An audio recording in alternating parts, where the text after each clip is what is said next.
Hello जी, नमस्कार। बहुत बहुत स्वागत है एक बार फिर से इस वन शॉट सीरीज के अंदर। तो हम लोग वन शॉट सीरीज में बहुत आगे बढ़ गए हैं और हमारे जो सिलेबस है 90+ % हमने कर लिया है। कोई दिक्कत आपको नहीं आ रही होगी। बढ़िया तरीके से हम लोग लैंग्वेज भी कवर अप कर रहे हैं, एनसीईआरटी के क्वेश्चंस और एग्जाम्पल को भी बढ़िया तरीके से कर रहे हैं और एमसीक्यू वाली सीरीज तो हमारे बढ़िया तरीके से चल रही है और एमसीक्यू वाली सीरीज तो ऑलमोस्ट पूरी भी हो गई सभी चैप्टरों की। ठीक है, ये जो चैप्टर है ना आपके सामने, एक सिंपल सा चैप्टर, बेसिक सा चैप्टर, जिसके अंदर बच्चे फालतू में परेशान होते हैं कि सर आता नहीं।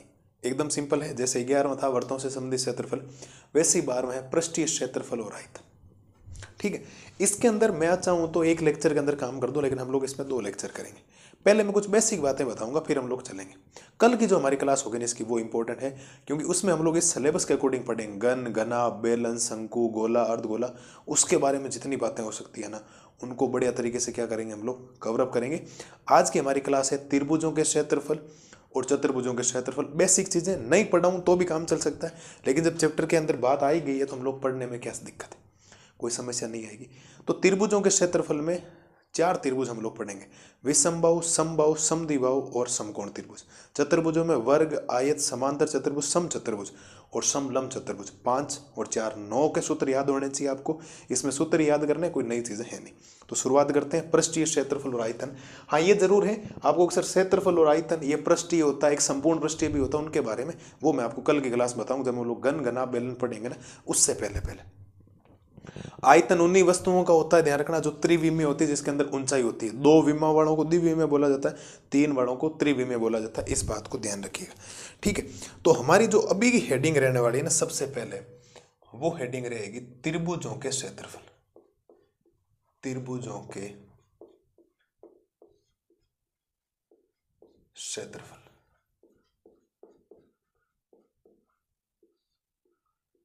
इस बात को ध्यान रखना। पहले त्रिभुज के बारे में पढ़ लेते हैं, फिर चतुर्भुज। मैं पहले सोच रहा था अलग अलग बनाऊं, त्रिभुज अलग बनाऊं, चतुर्भुज अलग बनाऊं, लेकिन चतुर्भुज और त्रिभुज साथ में पढ़ लेते हैं। घन, घना, बेलन का जितना भी कंसेप्ट होगा हम लोग एकदम साथ में। विथ डायग्राम, चित्र भी आपको बताऊंगा। चित्र ऐसे बनते हैं, हाथ में लेकर मेरे सामने सारे बनाए हुए, और बोर्ड के ऊपर भी सारी चीजें हम लोग करने वाले हैं। कोई समस्या आपको नहीं आएगी। ठीक है सर, चलिए सर, तो शुरुआत करते हैं बढ़िया तरीके से पहले पॉइंट से। पहला पॉइंट हो जाएगा विषमबाहु त्रिभुज।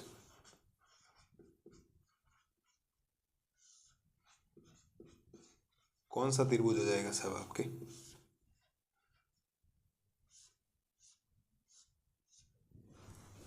विषमबाहु त्रिभुज। क्या होता है विषमबाहु त्रिभुज?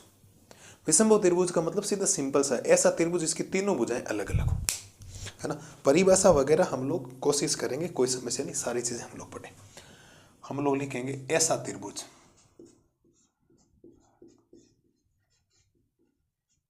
ऐसा त्रिभुज जिसकी तीनों भुजाएं, ऐसा त्रिभुज जिसकी तीनों भुजाएं असमान हो।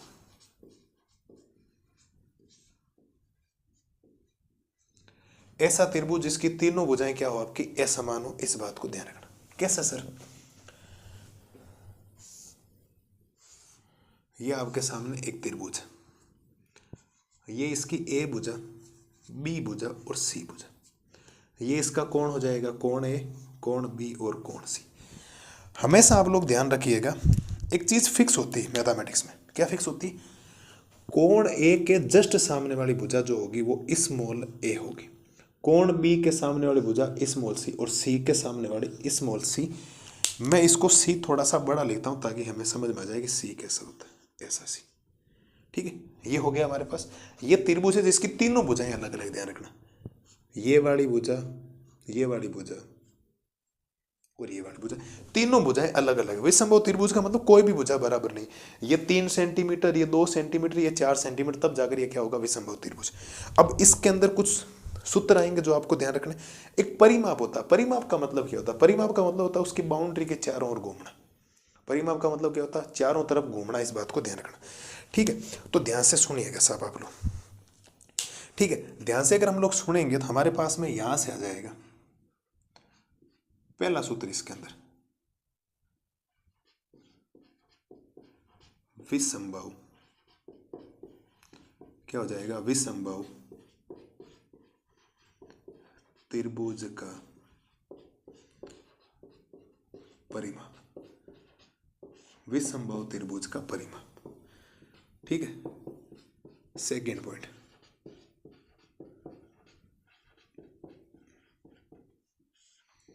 विसंभव त्रिभुज का क्षेत्रफल। क्या याद रखना है, विसंभव त्रिभुज का क्षेत्रफल। दो बातें हम लोग पढ़ रहे हैं, एक हम लोग परिमाप पढ़ेंगे, एक हम लोग पढ़ेंगे आपके क्षेत्रफल। इसमें दो ही बातें होती है, आयतन तो घन घनाभ बेलन उनके होंगे, इनके आयतन होंगे नहीं, क्योंकि ये 2D आकृति है। कौन सी आकृति है, 2D।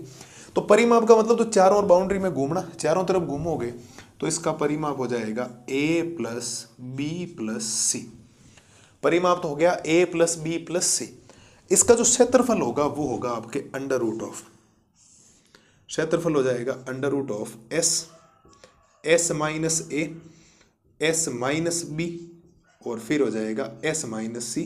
मुझे नहीं लगता कोई समस्या आपको आएगी। जो विसंभव त्रिभुज का क्षेत्रफल होता है उसका क्षेत्रफल होता है under root of S minus A, S minus B और एस माइनस सी। कोई समस्या किसी प्रकार की नहीं होनी चाहिए, एकदम बेहतरीन तरीके से मैंने आपको चीज़ें बता दी। लेकिन अगर मैं यहाँ से ध्यान से सोचूं और ध्यान से देखूं तो ये जो चीज़ है ना, ये वाली जो आपके ब्रैकेट में लिखी हुई इस चीज़ को, ये जो चीज़ आपके सामने लिखी है, इसको बोला जाता है हीरोन का सूत्र। क्या बोला जाता है, हीरोन का सूत्र। हम लोग लिखेंगे इसे हीरोन का सूत्र कहा जाता है ना। इसको क्या बोला जाता है, हीरोन का सूत्र। इसे हीरोन का सूत्र कहा जाता है। इसे क्या बोला जाता है, हीरोन का सूत्र बोला जाता है। ठीक है, ये बातें हो गई। यहां पर ये जो एस है ना आपके सामने जो लिखा हुआ है यहां पर साइड में, ठीक है, जहां ये जो एस लिखा है ना, ये कहलाता है त्रिभुज का अर्ध परिमाप। क्या कहलाता है, त्रिभुज का अर्ध परिमाप। ये सारी 9th क्लास में आप लोग बातें कर चुके हो, मुझे ज़्यादा दिक्कत नहीं होनी चाहिए आपको कि आपको कोई समस्या आएगी। और अर्ध परिमाप का मतलब हो जाएगा, त्रिभुज का परिमाप तो होता है a प्लस बी प्लस सी। अर्ध का मतलब होता है किसका भाग लगा दो सर, 2 का भाग लगा दो। अर्ध परिमाप का मतलब किसका भाग लगा दो, 2 का भाग लगा दो। मुझे नहीं लगता कोई समस्या आपको आएगी। तो त्रिभुज का अर्ध परिमाप हो गया a plus B plus C बटा 2। ठीक है, और ये under root of S minus A, S minus B और एस माइनस जो सी कहलाता है वो आपका कहलाता है हीरोन का सूत्र। क्या कहलाता है, हीरोन का सूत्र। मुझे नहीं लगता कोई समस्या आएगी। अब कई की किताबों में क्या होता है, ये जो लिखा है ना, ये वर्ड, इसके बारे में भी आपको बता देता हूँ। ये जो आपने लिखा है ये वर्ड, ठीक है, ये जो आप लोगों ने लिखा है ना, इसको त्रिभुज का परिमाप भी बोला जाता है। क्या बोला जाता है, त्रिभुज का परिमाप। क्या बोला जाता है, त्रिभुज का परिमाप।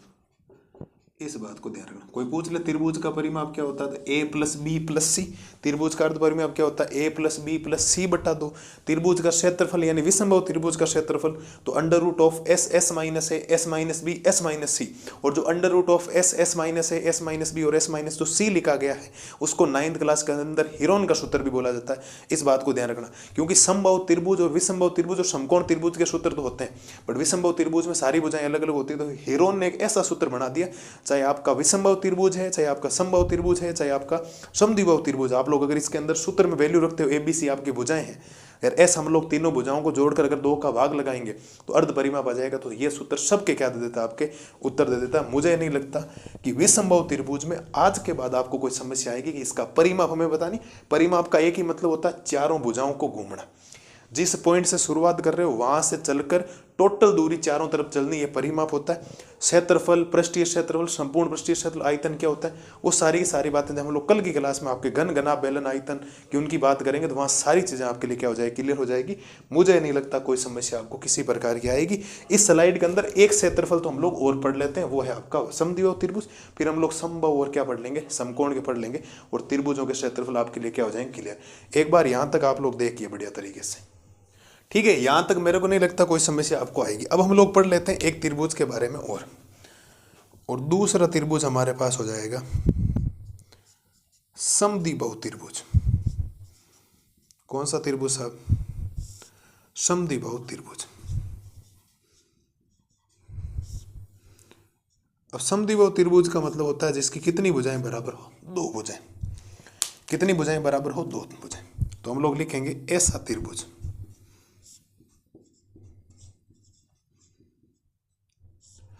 ऐसा त्रिभुज जिसकी कोई दो भुजाएं, ऐसा त्रिभुज जिसकी कोई दो भुजाएं बराबर हो, दो भुजाएं आपके क्या हो, बराबर हो। ऐसा त्रिभुज जिसकी दो भुजाएं, कोई दो भुजाएं आपके अगर समान है यानी बराबर है तो वो कौन सा कहलाएगा, समद्विबाहु त्रिभुज। अब कोई भी दो भुजाएं हो सकती है साहब, हम उसमें ये नहीं कह सकते ये होनी जरूरी। जैसे हमने एक बनाया त्रिभुज, ठीक है, ये त्रिभुज की ए भुजा, बी भुजा और सी भुजा, कोई भी दो भुजाएं सपोज दैट मान लेते हैं ये और ये बराबर है, तो ये भुजा ए होगी तो ये हमने बी मान ली, और ये थर्ड वाली हमने दूसरी मान ली। ए क्या, ये ए ही तो होगी, अगर बराबर है तो ये हो जाएगी आपके ए, और ये क्या हो जाएगी बी। हमने दो भुजाएं सेम मान ली, कोई भी दो भुजाएं हो सकती है ये और ये, इस बात को ध्यान रखना, ठीक है सर। तो यहां पर पहला सवाल निकल कर आएगा समद्विबाहु त्रिभुज का, समद्विबाहु त्रिभुज का परिमाप, ठीक है। और दूसरा हो जाएगा समद्विबाहु त्रिभुज का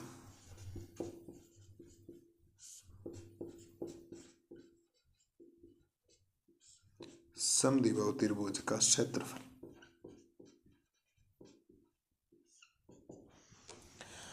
अब देखो समद्विबाहु त्रिभुज का जो परिमाप होगा वो तो हो जाएगा 2a और प्लस में b, और क्षेत्रफल हो जाएगा b/4 अंडर रूट के अंदर 4a² माइनस b², ठीक है। और इस सूत्र में हमेशा एक चीज ध्यान रखना, जहां a हमेशा बड़ा होना चाहिए किससे, b से। अगर छोटा हो गया तो नेगेटिव आ जाएगा सब, अगर छोटा हो गया तो क्या आ जाएगा, नेगेटिव। एक बार सूत्र देख लो आप लोग, मैं सारी बातें एक बार आपके लिए कर देता हूँ रिपीट। क्या कर देता हूँ साहब जी, आपके लिए रिपीट कर देता हूँ, और कोई समस्या आपको नहीं आएगी किसी प्रकार। सिंपल चीज़ें एकदम बेसिक बेसिक, ये आपको ध्यान रखना। ये 2a + b कैसा है, आप लोग अगर सोचोगे जोड़ोगे a + a + b, तो a और a मिलकर 2a + b हो गया। समद्विबाहु त्रिभुज का क्षेत्रफल b/4 under root of 4a² minus b², जहां a बड़ा होगा b से। a वो भुजा होगी जो बड़ी होगी, समान वाली भुजा, और b वो होगा जो छोटा मान होगा।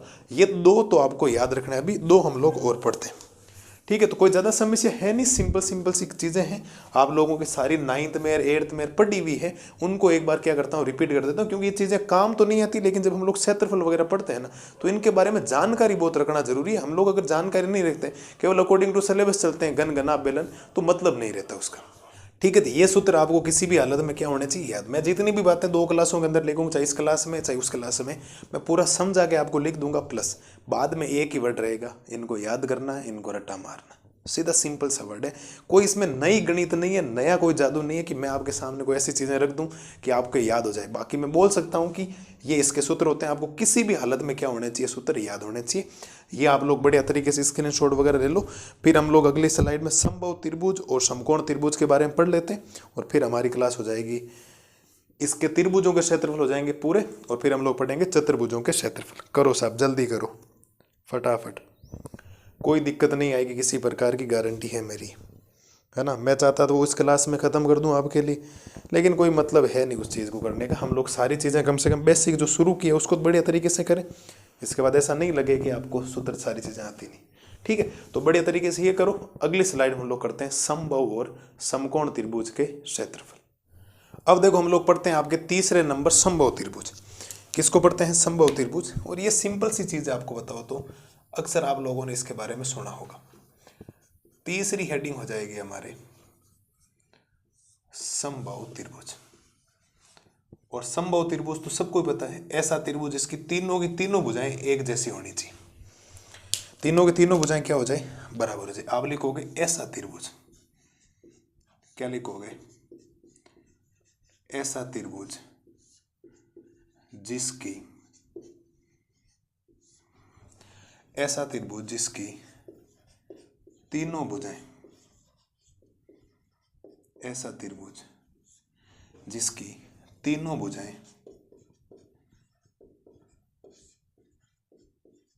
बराबर। ऐसा त्रिभुज जिसकी तीनों भुजाएं क्या हो साहब बराबर। एकदम सिंपल सा, ए बी और सी तीनों भुजाएं बराबर होने का मतलब ये और ये तीनों भुजाएं बराबर होनी चाहिए आपके। ठीक है, सपोज दैट ये भुजा ए है तो ये भुजा भी ए हो जाएगी और ये भुजा भी क्या हो जाएगी ए। इसके तीनों कोण भी बराबर होते हैं और प्रत्येक कोण 60 डिग्री का होता है, लेकिन हम उसके ऊपर कोई डिस्कशन नहीं करेंगे, वो एक ज्यामिति का पार्ट होता है, हम लोग क्षेत्रमिति पढ़ रहे हैं। ठीक है, ये हो जाएगा पहले नंबर सूत्र। पहला सूत्र हो जाएगा आपके समबाहु त्रिभुज का परिमाप। ठीक है जी, समबाहु त्रिभुज का परिमाप। दूसरा हो जाएगा समबाहु त्रिभुज का क्षेत्रफल। पहला हो गया समबाहु त्रिभुज का परिमाप, दूसरा हो जाएगा समबाहु त्रिभुज का क्षेत्रफल। परिमाप तो हो जाएगा 3a और क्षेत्रफल हो जाएगा √3a²। √3/4 भुजा स्क्वायर, इसका क्या हो जाएगा क्षेत्रफल। देखो साहब बढ़िया तरीके से कोई समस्या आपको नहीं आएगी किसी प्रकार की, मेरी गारंटी है इसके अंदर तो। ठीक है, ये आपको ध्यान रखना सर। √3/4 भुजा स्क्वायर हो गया इसका क्षेत्रफल, और परिमाप 3a क्यों हुआ, क्योंकि a + a + a तो 3a हो गया समबाहु त्रिभुज का क्षेत्रफल। √3/4 भुजा स्क्वायर इसका हो जाएगा। सीधा सिंपल सा है, कोई दिक्कत आपको होनी नहीं चाहिए। ठीक है, एक चीज मैं यहाँ पर स्टार लगा के लिख देता हूँ, बात आ गई है तो समबाहु त्रिभुज का क्या लिखना है, समबाहु त्रिभुज का प्रत्येक कोण, समबाहु त्रिभुज का प्रत्येक कोण 60 डिग्री होता है। 60 डिग्री इसीलिए होता है क्योंकि तीनों कोण बराबर होंगे। अगर तीनों भुजाएं बराबर हैं तो तीनों कोण भी क्या होंगे साहब बराबर होंगे, तो प्रत्येक कोण कितने डिग्री का हो जाएगा 60 डिग्री का। समबाहु त्रिभुज का प्रत्येक कोण कितने डिग्री का हो जाएगा 60 डिग्री का हो जाएगा। मुझे नहीं लगता इसमें कोई दिक्कत आपको आएगी। ये हो गया त्रिभुजों में, लास्ट पढ़ लेते हैं। ऐसे दो त्रिभुज और है आपको अगर याद हो तो, एक न्यून कोण त्रिभुज होता है, एक अधिक कोण त्रिभुज होता है, उनके कोई क्षेत्रफल नहीं होता है। न्यून कोण कैसा है, जिसका प्रत्येक कोण न्यून कोण हो। अधिक कोण का जिसका एक कोण क्या हो अधिक कोण। हम लोग 4 नंबर हम लोग पढ़ेंगे। 4 नंबर हमारी हेडिंग रहेगी समकोण त्रिभुज। 4 नंबर जो हमारी हेडिंग रहेगी वो रहेगी साहब समकोण त्रिभुज की। किसकी रहेगी, समकोण त्रिभुज। समकोण त्रिभुज ऐसा कोण जिसका एक कोण क्या हो 90 डिग्री। ठीक है, परिभाषा क्या हो जाएगी, ऐसा त्रिभुज, ऐसा त्रिभुज जिसका एक कोण, जिसका एक कोण 90 डिग्री हो। एक कोण क्या होना चाहिए आपका 90 डिग्री होना चाहिए। अगर किसी त्रिभुज में एक कोण 90 डिग्री हो गया तो उसको हम लोग क्या बोलेंगे, समकोण। अब थोड़ा ध्यान देना सर, मैं आपको थोड़ा सा इसके बारे में अच्छी अच्छी कुछ बातें बताता हूँ। थोड़ा मैं त्रिभुज बड़ा बनाता हूँ, छोटा बन गया ये तो, है ना, क्योंकि डंक है बच्चों को थोड़ा सा। इसमें क्या होता है, आधार लेने में बहुत ज़्यादा परेशानी आती। किसमें परेशानी आती, आधार लेने में। तो आधार वाला आपके लपड़ा ही खत्म कर देते हैं अभी। तो ये हमारे पास सपोज दैट है एक त्रिभुज जिसकी ए भुजा है, ये बी भुजा है और ये सी भुजा है, और भुजाएं अलग अलग होगी। थोड़ा ध्यान रखना आप लोग। होगा क्या, हमें यहाँ से एक ऊंचाई बनानी पड़ेगी। ऊंचाई हमेशा लंबवत आएगी, थोड़ा ध्यान रखना। ऊंचाई हमने यहाँ पर ये बना दी, ऐसे एकदम स्ट्रेट लाइन आपके पास यहाँ पर आएगी। ठीक है, और ये सपोज दैट डी बिंदु पर मिल रही, और ये हो जाएगी ऊंचाई। ठीक है, और मान के चलो कि ये जो भुजा है इसकी, इसको हम लोग ए भुजा बोल देते हैं। ठीक है, ये जो इसकी भुजा है उसको हम लोग बी भुजा बोल देते हैं। क्या बोल देते हैं, बी भुजा। और ये इसकी जो भुजा है उसको हम लोग बोल देते हैं सी भुजा। ये त्रिभुज की 3 भुजाएं। ठीक है, ये तो हो गया। अब इसके अगर सूत्र की हम लोग बात करें तो हम लोग लिख सकते हैं समकोण त्रिभुज का परिमाप। क्या लिख सकते हैं, समकोण त्रिभुज का परिमाप। ठीक है, एक तो समकोण त्रिभुज का परिमाप हो जाएगा, क्या हो जाएगा, परिमाप। ठीक है, तो समकोण त्रिभुज का परिमाप हो जाएगा। और नंबर 2 एक हो जाएगा समकोण त्रिभुज का क्षेत्रफल। क्या हो जाएगा आपके, समकोण त्रिभुज का क्षेत्रफल। समकोण त्रिभुज का परिमाप का मतलब तीनों भुजाएं अलग अलग, तो सब जुड़ जाएगा परिमाप में। तो a प्लस बी प्लस में क्या हो जाएगा, c। तो कोई समस्या नहीं। क्षेत्रफल बहुत इंपॉर्टेंट है। क्षेत्रफल इंपॉर्टेंट इसीलिए है, क्षेत्रफल हो जाएगा 1/2 गुणा आधार और गुणा में क्या हो जाएगा, ऊंचाई। ये लो सब 1/2 आधार गुणा क्या हो जाएगा, ऊंचाई। समकोण त्रिभुज का जो क्षेत्रफल होता है वो होता है 1/2 आधार गुणा ऊंचाई। देखो ऊंचाई तो हमेशा h रहेगी, जिसके ऊपर ऊंचाई गिरेगी तो ये BC जो होगा ना, इस बार ये जो a है, अगर ऊंचाई a से आ रही है तो आधार a होगा, b से आएगा तो आधार b होगा, c से आ रही तो आधार, भाई ऊंचाई ये आ रही तो आधार BC है। ऊंचाई अगर यहां से यहां लेता, क्योंकि यहां 90 डिग्री बनेगा, ऊंचाई हमेशा क्या आती है, लंबवत आती है। देखना ऊंचाई में यहां से डालता तो आधार क्या होता, AC होता। ऊंचाई यहां से डालता तो आधार क्या होता आपका, AB होता। इस बात को आप लोग ध्यान रखना सर, इस बात को आप लोग क्या रखेंगे, ध्यान रखेंगे। मुझे नहीं लगता कोई समस्या आपको आएगी, आप लोग इजी वे में इस चीज को कर सकते हो। ये त्रिभुजों के क्षेत्रफल मैंने एकदम बढ़िया तरीके से, फर्स्ट क्लास तरीके से आपको चारों के चारों सूत्र समझा दिए। चारों याद होने चाहिए, किसी भी हालत में कोई बहाना आपके पास नहीं होना चाहिए कि मुझे याद क्यों नहीं है, क्यों याद, ऐसा नहीं। आधार हमेशा ऊंचाई, जहां ऊंचाई आएगी, जिसके ऊपर ऊंचाई नीचे टकराएगी, जिसके ऊपर ऊंचाई आ रही है वो नीचे वाला क्या होगा, आधार होगा। ऊंचाई ऐसे आ रही है तो ये आधार कहलाएगा। ऊंचाई इधर आ रही है तो सामने वाला आधार, ऊंचाई इधर आ रही है तो इधर वाला आधार। इस बात को ध्यान रखना। ये आपके सामने त्रिभुज है, मुझे नहीं लगता किसी प्रकार की कोई दिक्कत आपको आएगी। अब मुझे चतुर्भुजों के क्षेत्रफल बताने, वही 5 चतुर्भुजों के क्षेत्रफल बता के क्लास को करते हैं खत्म। और कल की क्लास में हम लोग गण, गणा, फलन, जो इसका मेन मुख्य भाग है ना, जिससे सवाल सीधे सीधे आपके बनते हैं एग्जाम के अंदर, ये तो बेसिक चीजें, वहां पर मैं बोल दूं ये आयताकार बन रहा है, इसका देखो प्रत्येक फलक, इसका घनाकार बन रहा है, तो वहां थोड़ी समस्या नहीं है आपको। इसीलिए मैं सारी चीजें बताने के ऊपर थोड़ा उलझा हूं। तो कोई नहीं, 25 मिनट 30 मिनट आधे घंटे क्लास से क्या फर्क पड़ जाए, कम से कम बेसिक मजबूत होगा ना आपका। कंसेप्ट जब क्लियर होता है तो आनंद आता है आपको चीजों। स्क्रीनशॉट लो पहले तो आप लोग फटाफट, फिर हम लोग चतुर्भुजों के क्षेत्रफल पढ़ते हैं, कोई दिक्कत आपको नहीं आएगी।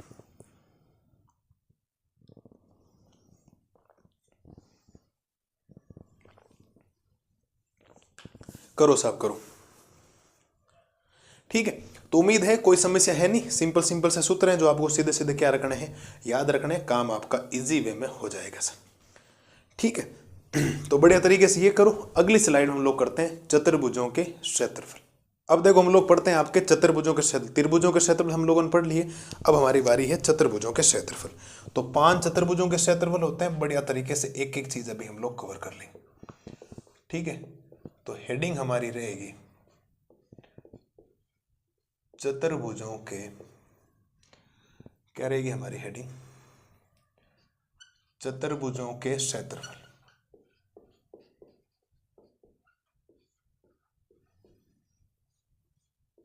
तो हेडिंग है चतुर्भुजों के क्षेत्रफल, ठीक है। चतुर्भुजों के अंदर जो सबसे पहला पॉइंट आता है ना, वो आता है वर्ग। किसकी बात हम लोग करते हैं, वर्ग की।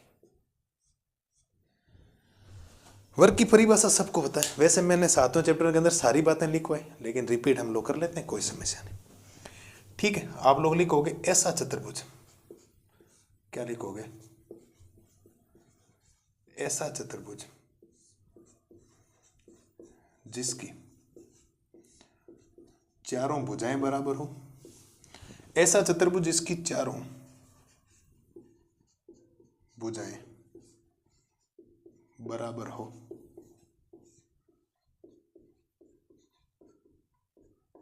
तथा विकर्ण भी बराबर हो।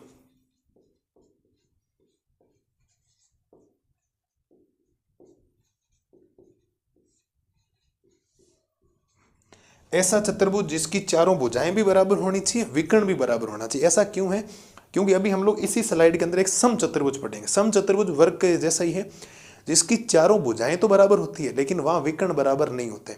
समचतुर्भुज और वर्ग में इतना ही फर्क है, चारों भुजाएं वर्ग में भी बराबर होती है, चारों भुजाएं समचतुर्भुज बराबर होती है। विकर्ण बराबर होते हैं वर्ग में लेकिन वहां विकर्ण बराबर नहीं होते हैं, इस बात को ध्यान रखना। ये आपके पास हो गया। अब हम लोग इसका बना देते हैं चित्र।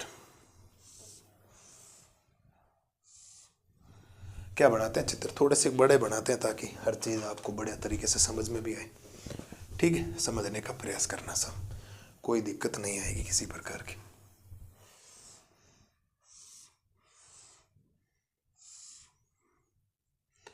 ये ए, ये आपका बी, ये सी और ये हो गया डी। ठीक है, इसकी चारों भुजाएं बराबर होनी चाहिए, मतलब ये वाली भुजा, ये वाली भुजा और ये वाली भुजा और ये बराबर होती। इस भुजा को ए नाम दे दो तो ये भी ए हो जाएगी, ये भी ए हो जाएगी और ये भी हो जाएगी। ठीक है, ये इसका विकर्ण है और ये इसका विकर्ण है और दोनों विकर्ण कहीं ना कहीं प्रतिच्छेद करेंगे ओ बिंदु पर। इस पहले वाले विकर्ण को हम लोग D1 नाम दे देते हैं, दूसरे वाले विकर्ण को D2 नाम दे देते हैं, वरना देने की जरूरत ही नहीं। यहाँ पर दोनों जगह हम लोग D नाम दे सकते हैं क्योंकि ये तो दोनों विकर्ण आपस में क्या होते हैं? बराबर। अलग अलग तो तब देते हैं जब विकर्ण भी क्या हो? अलग अलग। चलो यहां तक समझ लो आप लोग। ये हमारे पास हो गया बिल्कुल सर। अब सूत्र क्या है? दो सूत्र ही है, हर चीज के ध्यान रखना। दो सूत्र में पहला सूत्र, पहला हो जाएगा वर्ग का परिमाप। क्या हो जाएगा आपके? वर्ग का परिमाप। ठीक है, दूसरा हो जाएगा वर्ग का क्षेत्रफल। क्या हो जाएगा? वर्ग का क्षेत्रफल। परिमाप का मतलब अभी त्रिभुजों में बताया था, चारों भुजाओं को जोड़ दो, तो चारों को जोड़ोगे a plus a plus a plus a, तो वर्ग का जो परिमाप हो जा वो हो गया आपके पास 4a। ठीक है, वर्ग का क्षेत्रफल क्या हो जाएगा? ए स्क्वायर, यानी कि भुजा स्क्वायर। और साइड में हम लोग क्या लिख सकते हैं? जहां a बराबर वर्ग की भुजा, जहां a बराबर क्या है?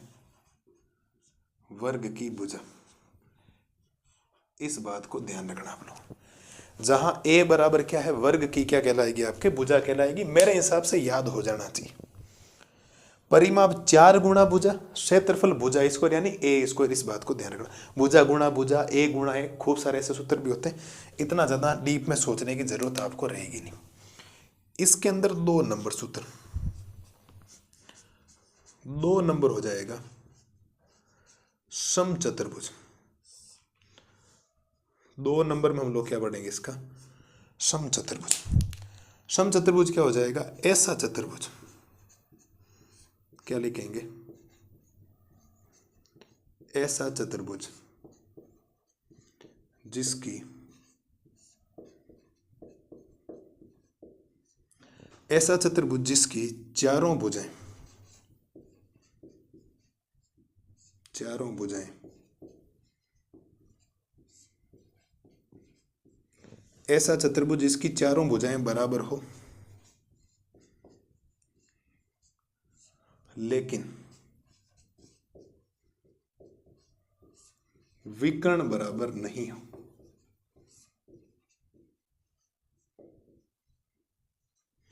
ऐसा चतुर्भुज जिसकी चारों भुजाएं बराबर होनी चाहिए लेकिन विकर्ण बराबर नहीं होना चाहिए, उसको हम लोग बोलते हैं समचतुर्भुज। कोई दिक्कत नहीं। समचतुर्भुज का चित्र सबको पता होना चाहिए। सेम ऐसे ही होता, थोड़ा सा होता क्या है कि ऐसे कुछ अलग टाइप में बनाने की कोशिश करते हैं। ऐसा होता है ए बी सी और ये डी। चारों भुजाएं इसमें भी बराबर। ऐसा ये भुजा ए तो ये भुजा भी ए, ये भुजा भी ए और ये भुजा भी ए। इसके अंदर दोनों विकर्ण बराबर नहीं होते हैं, तो एक विकर्ण ये हो गया, एक विकर्ण ये हो जाएगा और विकर्ण दोनों अलग अलग होंगे। इस बात को ध्यान रखना। ठीक है, तो एक विकर्ण को हम लोग नाम दे देते हैं D1, दूसरे विकर्ण को हम लोग नाम दे देते हैं D2। ठीक है, तो पहला पॉइंट, पहला हो जाएगा समचतुर्भुज का परिमाप क्या हो जाएगा, समचतुर्भुज का परिमाप। पहला सूत्र ये हो गया। दूसरा पॉइंट हो जाएगा समचतुर्भुज का क्षेत्रफल। दूसरा पॉइंट क्या हो जाएगा, समचतुर्भुज का क्षेत्रफल। तो समचतुर्भुज का जो परिमाप होगा वो तो वापस वही हो जाएगा 4a, क्योंकि यहाँ भुजाएं बराबर है। लेकिन समचतुर्भुज का जो क्षेत्रफल होता है वो हम लोगों ने 7वें चैप्टर में भी पढ़ा था, 1/2 गुणा विकर्णों का गुणनफल। 1/2 गुणा विकर्णों का गुणनफल। ठीक है, इस सूत्र को हम लोग ऐसे भी लिख सकते हैं, नीचे लिख दूं a बराबर करके कि a बराबर 1/2 d1 गुणा d2, है ना। 1/2 d1 गुणा में क्या हो जाएगा, d2 हो जाएगा। इस बात को आप लोग ध्यान रखिएगा। d1 गुणा d2, विकर्णों का गुणनफल मतलब विकर्ण कौन कौन से, एक तो d1 है एक d2 है, तो d1 गुणा क्या हो गया, d2 हो गया। मुझे नहीं लगता कोई समस्या आपको आएगी, आप दोनों याद कर सकते हो और दोनों आपको याद होने चाहिए। 10 मिनट के आसपास क्लास और बची है, हमारा हो जाएगा काम एकदम सिंपल वे में। सीधे सूत्र हैं, याद होना चाहिए। वर्ग का परिमाप 4 गुणा भुजा, वर्ग का क्षेत्रफल भुजा स्क्वायर। समचतुर्भुज का परिमाप 4 गुणा भुजा, समचतुर्भुज क्षेत्रफल 1/2 गुणा विकर्णों का क्षेत्रफल, यानी 1/2 d1 गुणा d2। ये आपके सामने ले लो साहब स्क्रीनशॉट वगैरह, कोई दिक्कत आपको नहीं आएगी, किसी भी प्रकार की गारंटी है मेरी।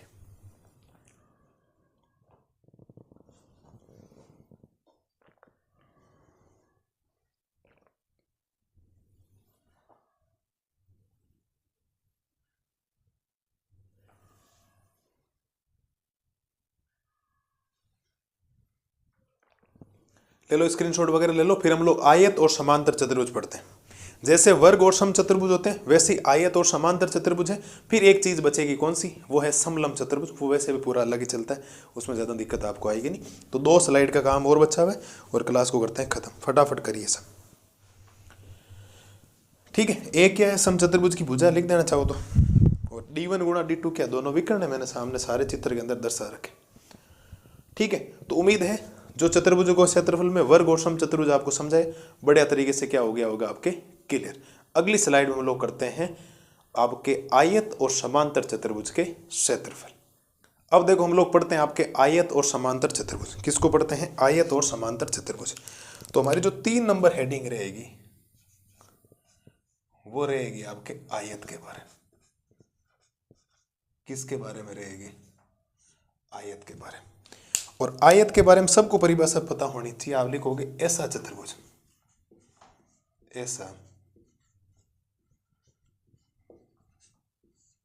ऐसा चतुर्भुज जिसमें आमने सामने की भुजाएं, है ना, जिसमें सम्मुख भुजाएं लिखता हूं। ज्यादातर बुक में क्या नाम दे रखा, सम्मुख। और सम्मुख भुजाओं का मतलब होता है एकदम ऑपोजिट। सम्मुख भुजाओं के कोष्ठक में लिख देता हूं आमने सामने की भुजाएं। आमने सामने की क्या लिख देता हूं आपके भुजाएं। ऐसा चतुर्भुज जिसमें सम्मुख भुजाएं बराबर हो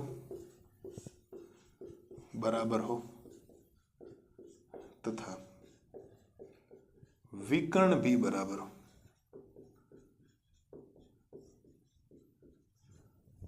विकर्ण भी क्या हो आपके बराबर हो। तो आमने सामने भुजाएं बराबर होगी तो ऐसा कुछ बनेगा। ये देखो, ये ए बी सी और ये हो जाएगा डी। ये इसकी लंबाई होती है, ध्यान रखना क्या होती है, लंबाई। तो आमने सामने भुजाओं के बराबर होने का मतलब ये वाली इसके बराबर होगी और ये वाली इसके बराबर होगी। तो हम लोग मान लेते हैं ये L है तो ये L होगा, ये B है तो ये भी क्या होगा, B होगा। आमने सामने भुजाएं क्या होगी, बराबर होगी। और विकर्ण तो वैसे पता दोनों समान ही होते हैं, तो लिख सकते हो, बाकी नहीं लिखो तो भी चलेगा। और आपको तो हम लोग लिख भी देते हैं। ये आपके पास आ गया। पहला पॉइंट, पहला हो जाएगा आयत का परिमाप। क्या हो जाएगा आपके, आयत का परिमाप। और दूसरा पॉइंट हो जाएगा आयत का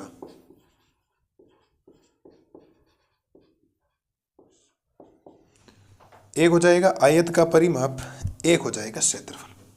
आयत का परिमाप हो जाएगा 2 गुणा लंबाई प्लस चौड़ाई, क्षेत्रफल हो जाएगा लंबाई गुणा चौड़ाई। ठीक है, ये आपको ध्यान रखना। और साइड में आपको ये ध्यान रखना है, जहां एक तो L एक B, L बराबर हो जाएगी आयत की लंबाई, B हो जाएगा आयत की चौड़ाई।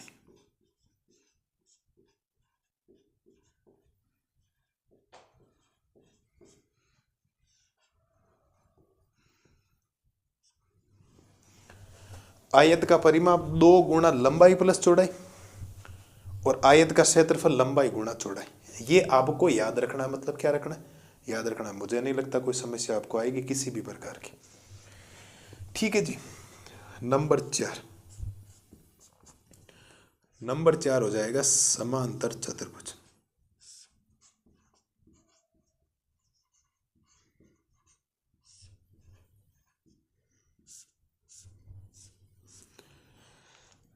नंबर 4 हो जाएगा समांतर चतुर्भुज। हम लोग लिखेंगे ऐसा चतुर्भुज। क्या लिखेंगे, ऐसा चतुर्भुज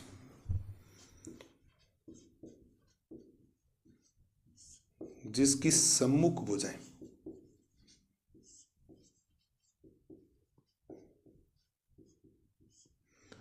ऐसा चतुर्भुज जिसकी सम्मुख भुजाएं यानी कि आमने सामने, आमने सामने की भुजाएं। सम्मुख भुजाओं का मतलब होता है आमने सामने, एक दूसरे के जस्ट ऑपोजिट बैठी होनी चाहिए। ऐसा चतुर्भुज जिसकी सम्मुख भुजाएं यानी आमने सामने की भुजाएं बराबर हो, क्या हो, बराबर हो, लेकिन विकर्ण बराबर नहीं हो। विकर्ण क्या नहीं हो, आपके बराबर नहीं हो। ये आपको ध्यान रखना। थोड़ा सा चित्र तो आपको थोड़ा ध्यान रखना। वैसे सेम टू सेम वैसा कुछ ऐसे ही बनेगा आपको, है ना। मैं बता देता हूँ, ऐसा ही कुछ पहले की तरह। इस बात को ध्यान रखना। ठीक, कुछ इस प्रकार का है, थोड़ा ध्यान रखिएगा आप लोग। ए, ये बी, ये सी और ये डी भुजाएं बराबर है, ध्यान रखना। ये इसके बराबर है और ये वाली इसके बराबर है। तो ये एल है तो ये भी एल हो जाएगी, और ये बी है तो ये भी क्या हो जाएगी, बी हो जाएगी। यहाँ पर एक खास चीज़ है जो आपको ध्यान रखनी है, वो मैं आपको भी बता दूंगा। ठीक है, अगर चित्र थोड़ा सा सही नहीं है, बाकी तो सही है, ज़्यादा तो कोई समस्या है नहीं। लेकिन अगर चाहो तो थोड़ा सा आप लोग कंट्रोल कर सकते हो ऐसे। ठीक है, ये हो गया। तो पहला पॉइंट हमारे सामने आ जाएगा समांतर चतुर्भुज का। क्या आ जाएगा, समांतर चतुर्भुज का परिमाप। क्या आ जाएगा, समांतर चतुर्भुज का पहला पॉइंट आ जाएगा समांतर चतुर्भुज का परिमाप। ठीक है, और दूसरा पॉइंट आ जाएगा समांतर चतुर्भुज का क्षेत्रफल। क्या आएगा, समांतर चतुर्भुज का क्षेत्रफल। ये हमें 2 पॉइंट ध्यान रखना। परिमाप तो सेम वही है, 2 गुणा लंबाई प्लस चौड़ाई, क्योंकि जो होगा वो उसका ये हो जाएगा। 2 गुणा लंबाई प्लस में क्या हो जाएगा, चौड़ाई। लेकिन इसका जो क्षेत्रफल होता है ना, वो हो जाएगा आधार गुणा ऊंचाई। ये बहुत इंपॉर्टेंट है, ध्यान रखना। ये आप लोगों को याद रखना। क्या हो जाएगा आपके पास, आधार गुणा क्या हो जाएगा, ऊंचाई। समांतर चतुर्भुज का जो क्षेत्रफल होता है वो आधार। तो आपको सर आधार तो ये होगा, इसकी ऊंचाई कहाँ से आएगी, तो इसकी ऊंचाई मैं यहाँ से डाल सकता हूँ। यहाँ पर मैं एक ई पॉइंट बनाकर इसकी ऊंचाई यहाँ पर डाल सकता हूँ। ठीक है, ये इसकी क्या है ऊंचाई। मैं चाहूँ तो यहाँ से भी डाल सकता था, लेकिन अगर ऊंचाई ये आई तो ये डीसी यानी जो सीडी है वो आधार कहलाएगा, और ऊंचाई इधर गई तो ये, और दोनों बराबर ही क्योंकि आमने सामने भुजाएं वैसे भी क्या है बराबर।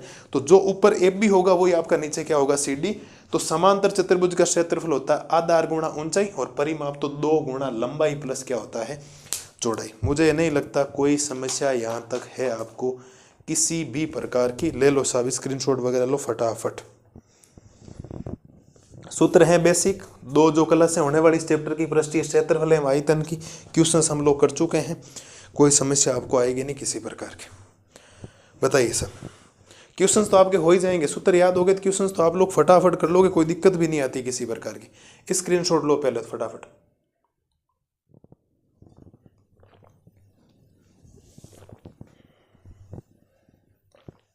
ले लो साहब, ऊंचाई हमेशा इसकी ऐसे आएगी, ध्यान रखना, और ज्यादा आधार और ऊंचाई दे रखा है तो समांतर चतुर्भुज का क्षेत्रफल होता है आधार गुणा ऊंचाई। एक चतुर्भुज और बचा है वो है समलंब चतुर्भुज, बहुत बढ़िया है, वो भी इंपॉर्टेंट है, ध्यान रखना बहुत इंपॉर्टेंट वो भी। उस पर भी आप लोग ये नहीं कह सकते सर हमें ये समझ में नहीं आएगा, सिंपल सी चीज़ें मैं भी आपको बता दूं। करो साहब फटाफट इनको करो, कोई दिक्कत नहीं आने वाली किसी भी प्रकार की, ठीक है। कर लो साहब कर लो, स्क्रीनशॉट ले लो, फिर हम लोग बढ़ते हैं आगे और आज की क्लास को करते हैं खत्म समलंब चतुर्भुज होते ही। और फिर इस पृष्ठीय क्षेत्रफल और आयतन से रिलेटेड मैं चीज़ें बताऊंगा आपको। पृष्ठीय क्षेत्रफल क्या होता है, आयतन क्या होता है, इनकी परिभाषा वगैरह लिख सकता हूँ, सारी बातें क्षेत्रफल वगैरह सारी हम लोग एक स्लाइड के अंदर पढ़ के फिर हम लोग गनगना, वहाँ पर भी सूत्र हैं, सूत्र याद करने। मैं चाहूँ तो सीधा एक स्लाइड के ऊपर पहले लिख दूँ फिर फटाफट बता दूँ, लेकिन हम लोग साथ साथ चित्र भी बनाएंगे, साथ के साथ हम लोग डायग्राम बनाने के बाद सारी चीज़ें हम लोग आपके सामने पेश करने वाले हैं बढ़िया तरीके से, ताकि कोई समस्या आपको नहीं आए। करो साहब फटाफट करो इसको, ठीक है। तो उम्मीद है हम लोगों जो चतुर्भुजों के क्षेत्रफल पढ़े 4 वो बढ़िया तरीके से क्लियर हो गए होंगे। और आज की क्लास का अगली स्लाइड में हम लोग पढ़ते हैं समलंब चतुर्भुज का क्षेत्रफल। अब देखो हम लोग चतुर्भुजों में लास्ट पढ़ते हैं, और वो लास्ट आपने नंबर 5 है समलंब चतुर्भुज। कौन सा हो जाएगा आपके समलंब चतुर्भुज।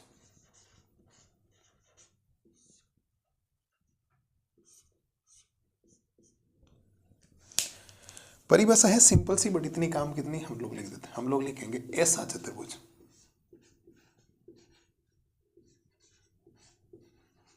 ऐसा चतुर्भुज, ऐसा चतुर्भुज जिसमें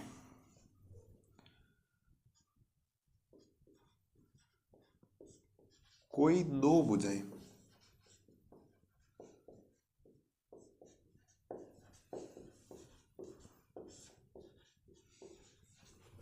ऐसा चतुर्भुज जिसमें कोई दो भुजाएं क्या हो आपकी समांतर हो। थोड़ा चित्र थोड़ा ध्यान से सुनना सर।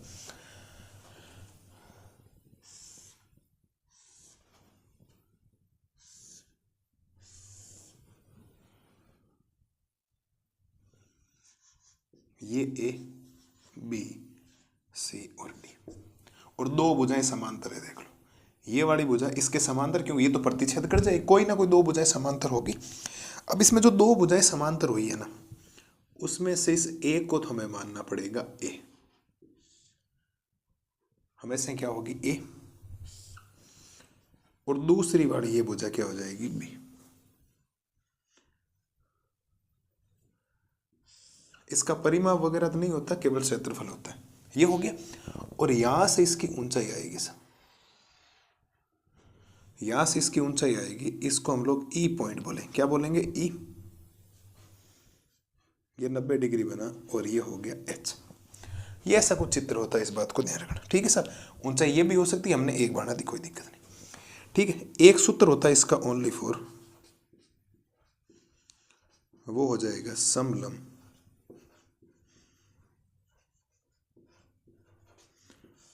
चतुर्भुज का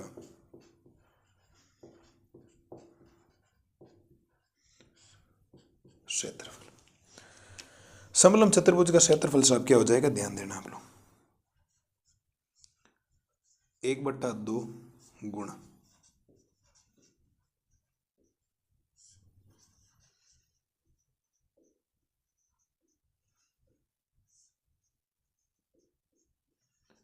समांतर भुजाओं का योग,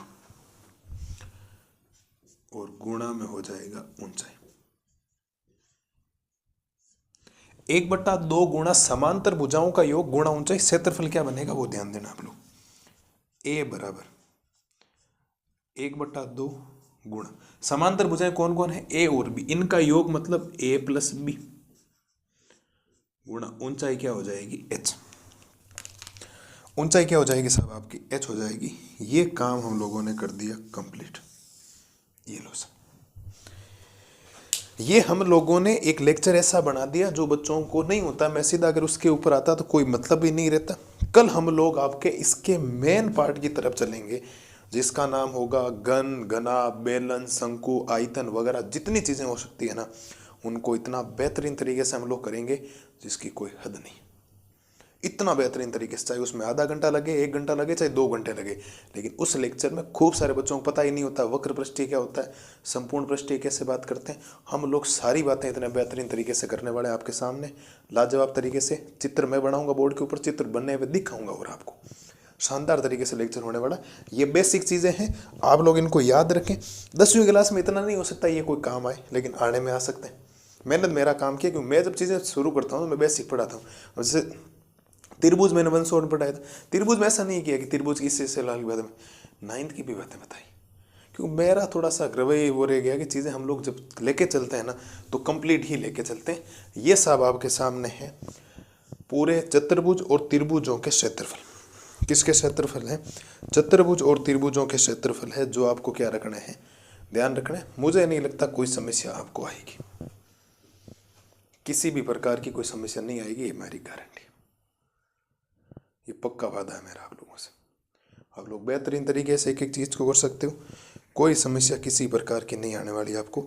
ले लो स्क्रीनशॉट वगैरह। हम लोगों ने 4 त्रिभुजों के बारे में पढ़ा, विषमबाहु, समबाहु, समद्विबाहु और समकोण, और 5 चतुर्भुज, वर्ग, सम चतुर्भुज, समांतर चतुर्भुज, आयत और समलंब चतुर्भुज। ये आपके समलंब चतुर्भुज हमेशा ऐसे चबूतरे की तरह होता है, इस बात को ध्यान रखना, क्योंकि ये भुजाएं तो प्रतिच्छेद कर जाए, ये कभी प्रतिच्छेद नहीं करे क्योंकि ये समांतर चल रही है ऐसे। इस बात को आप लोग ध्यान रखिएगा सर। ले लो स्क्रीनशॉट और क्लास को करते हैं खत्म, और कल मिलेंगे हम लोग मेन इसके पार्ट की तरफ, वो बातें आप लोग ध्यान रखना, ठीक है। तो उम्मीद है जो लेक्चर मैंने आपके सामने बेसिक सा बनाया वो आप लोग बढ़िया तरीके से याद करेंगे, लिखेंगे।